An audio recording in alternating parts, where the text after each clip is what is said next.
AFP handang sumaklolo sa mga naiipit na Pinoy sa Middle East. Detalye na balita mula kay Edniel Parosa, RH52. Edniel, good morning.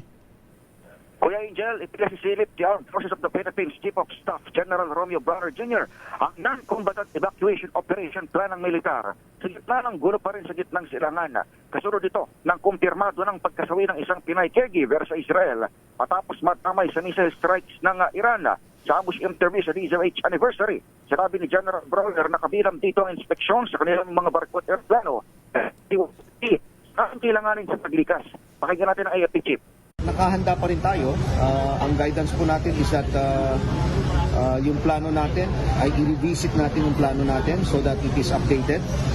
And yung mga platforms natin, katulad yung mga aeroplano natin at yung mga barko ay dapat nakahanda and they are airworthy or seaworthy. June 15 ang tamaan ng Iranian strike ang 49 anyos na OFW na si Leia Mosquera pero binawian ito ng buhay itong weekend. Ibinabana ng Department of Foreign Affairs ang alert level 2 mula sa alert level 3 o voluntary repatriation. Sa kanya nito, bitanggit ni Browner na siya na nagpadala ng mga barko ang Philippine Navy sa Middle East noon para magsumdon mga Pilipino sakaling gusto nilang makauwi. Ito si Edniel Parosa, nag-uulat para sa DZRH. Una sa Pilipinas, una sa Pilipino. Maraming salamat, Edniel.